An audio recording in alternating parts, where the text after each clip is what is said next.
Welcome to the world of Mantis gardening. In the next few minutes, you'll learn more about your new Mantis tiller. And you'll see how Mantis can help you turn your property into a showplace. Of course, a video can't give you all the details. That's why we've also provided the Mantis Owner's Manual. Your manual covers the same topics you'll see in this video, but it goes into greater depth. So it's your chief authority on your Mantis tiller. While you're watching this video, have your manual handy. Then, after you watch the video all the way through, go back and read the manual thoroughly. Now, before you go any further, please review the Mantis Care and Safety Rules. You'll find these rules in your Mantis Owner's Manual. Please read these rules before you use your tiller. This is very important. And if you didn't purchase a handy item kit with your tiller, you can buy one from your local Mantis dealer. You'll have all the items that you need to keep your tiller running smoothly for years. Now, let's look at the tiller itself. Since it tills and weeds your gardens, we call it the Mantis tiller-cultivator, or the Mantis tiller for short. Your Mantis tiller comes fully assembled, with the tines in either the tilling or cultivating position. We'll show you how to switch the tines later on. In the meantime, you're ready to fuel the engine. A rugged two-cycle engine powers your new Mantis tiller. For this type of engine, you must mix two-cycle engine oil with gasoline in a separate container. Never, ever run your tiller on gas alone. You can buy pre-measured two-cycle engine oil from any Mantis dealer in your area. Here's how to mix the oil with the gas. Pour 1/2 gallon of fresh unleaded gasoline into a clean gasoline can. Add the pre-measured engine oil. Then add another 1/2 gallon of gasoline. Screw the cap onto the gasoline can. Then swirl the can to blend the oil and gas. And you're all set. Remember, you must use the correct oil and gas mixture. If you do not, your engine will suffer rapid, permanent damage. And you will void the engine warranty. Now, start your tiller for the first time. First, fill the fuel tank with the proper oil and gas mixture. Then, hand tighten the gas cap just until it's snug. Don't over-tighten. At the top of the handle, you'll see the start-stop switch. Push it into the start position. Next, locate the choke button at the front of the engine. Pull it out to close the choke. Now, find the small plastic bubble on the upper right of the engine in front of the fuel tank. This bubble is like a primer. It sends fuel into the carburetor so your tiller will start right up. Press the bubble 6 to 15 times, or until you see the fuel coming through the fuel line. Now, give the starter cord 2 or 3 short, brisk pulls until the engine catches and then dies. Then, push the choke button in to open the choke. Finally, pull the starter cord again. The engine should start and run.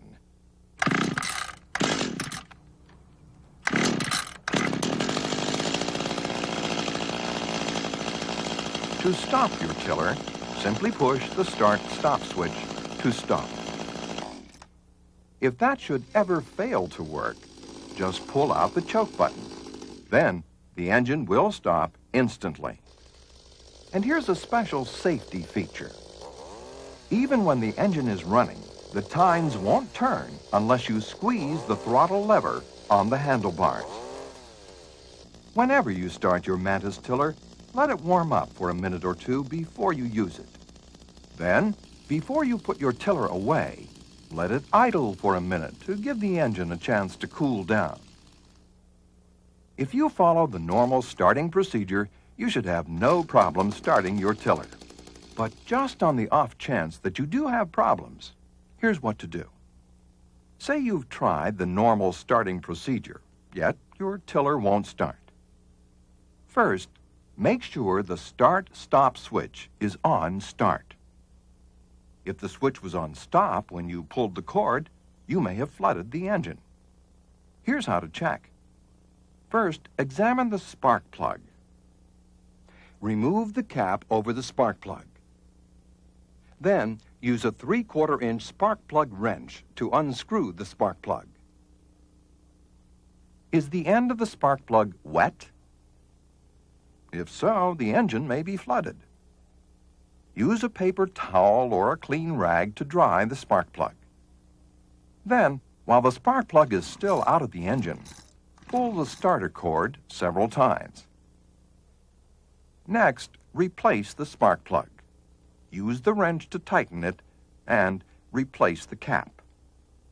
Then, push the choke button in to open the choke and pull the starter cord another 3 or 4 times.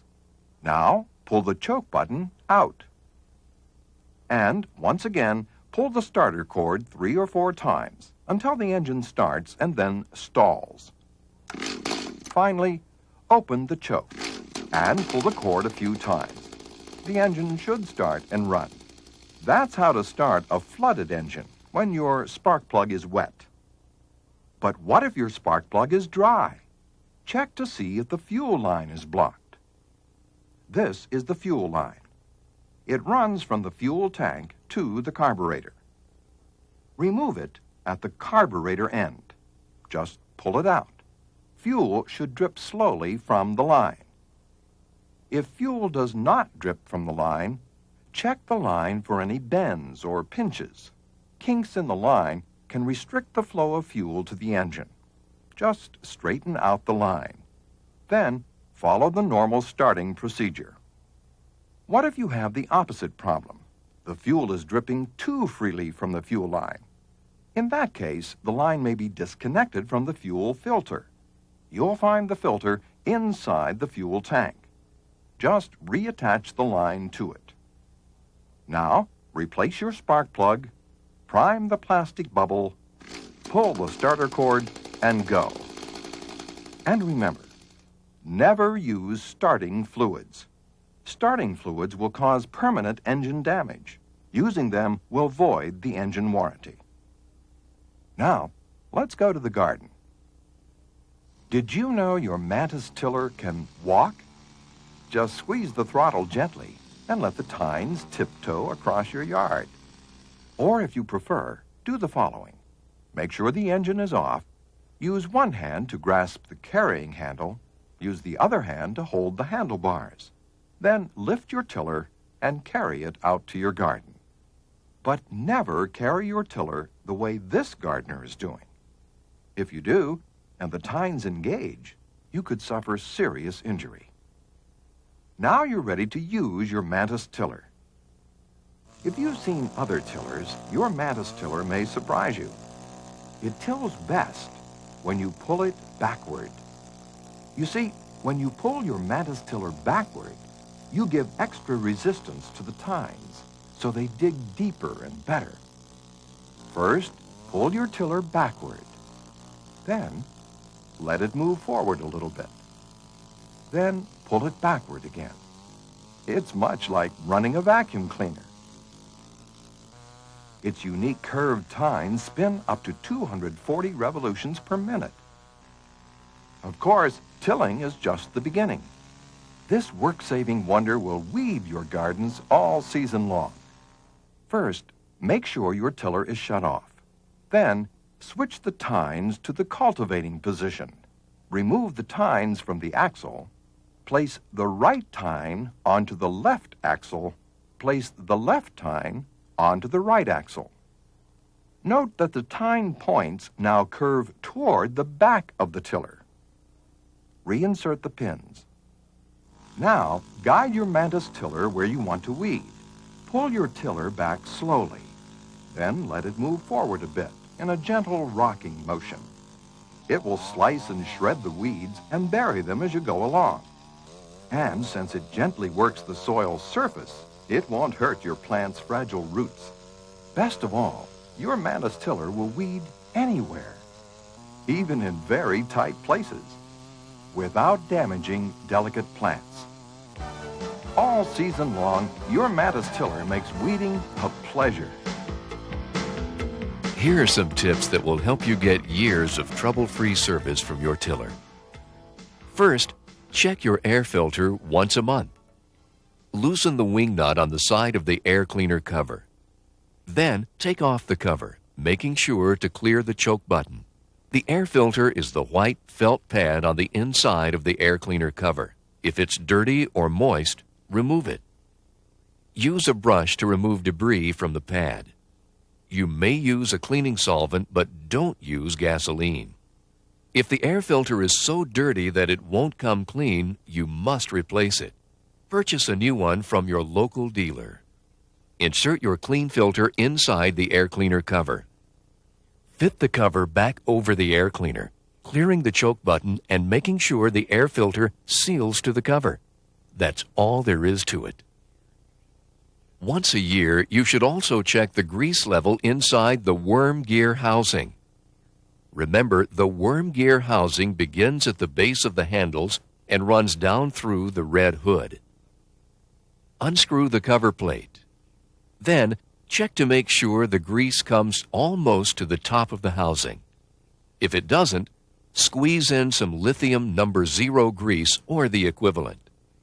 This is the only way you can add grease to the worm gear housing. And please, be careful not to overfill.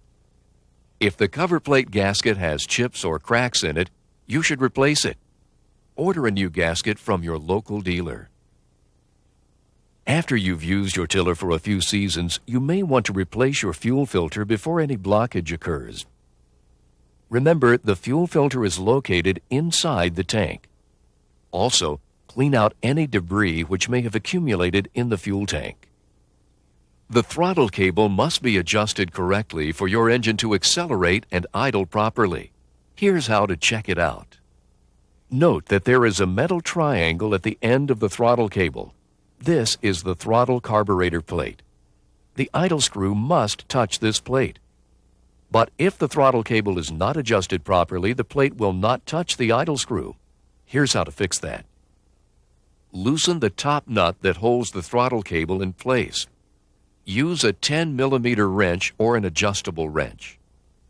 Then, slide the cable down until the carburetor plate contacts the idle screw. Now, tighten the bottom nut that holds the throttle cable. Locate the metal swivel button on the carburetor plate. The large end of the throttle cable must be inside the slot in this swivel. If you've adjusted the cable correctly, the carburetor plate will contact the idle screw. The carburetor on your Mantis engine is preset at the factory for sea-level conditions. This provides the most fuel-efficient and environmentally sensitive operation possible. If you live above 3,000 feet, your carburetor may need further adjustment. Remember, each time you use your tiller, it's important to allow the engine to warm up at least 2 to 3 minutes before using. Otherwise, serious damage could occur to the engine. Before making any adjustments to your carburetor, check to see that you have a clean air filter. Also, make sure the muffler spark arrestor is clean and doesn't need replacing. You can check your Mantis owner's manual for more details on this procedure. If your engine runs rough or stalls, you may need to adjust the carburetor and idle screws. We're removing the air cleaner cover so you may see the adjustment screws more clearly in this video. The carburetor and idle screws are easily adjusted with the air cleaner cover in place. The 2 carburetor adjustment screws are located next to the black choke button. The red screw is the high-speed adjustment. The white screw is the low-speed adjustment. First, remove the tines from the axle. Then, start the engine and let it warm up for 2 to 3 minutes. Now, run the engine at high speed and rapidly pull the choke out and push it in 2 times to clear air from the fuel system. Then, stop the engine. Now, turn the red high-speed screw counterclockwise all the way to stop. Then turn the white low-speed screw halfway between the counterclockwise and clockwise stop positions. Now start the engine again. Make sure it's warmed up. Then adjust the idle screw. You'll find the idle screw right below the red and white carburetor adjustment screws. It stands by itself. Turn the screw clockwise until the axle begins to turn. Then turn the screw counterclockwise until the axle stops.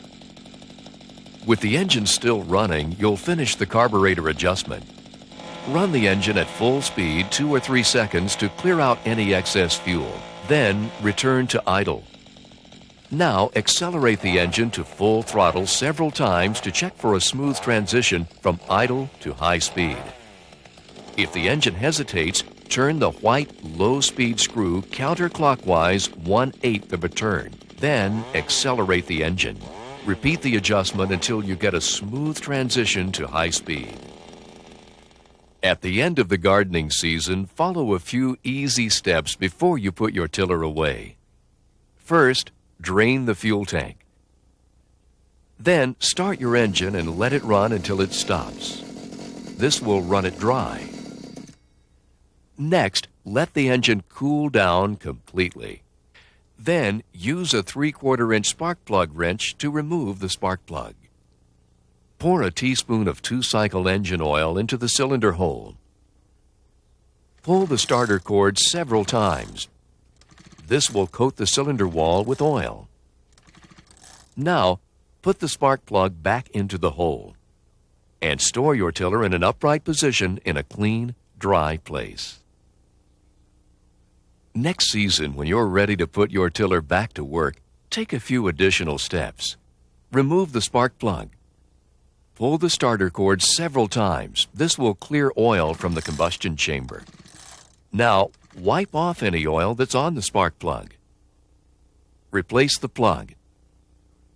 Use the normal starting procedure to start your tiller, and you're ready to go.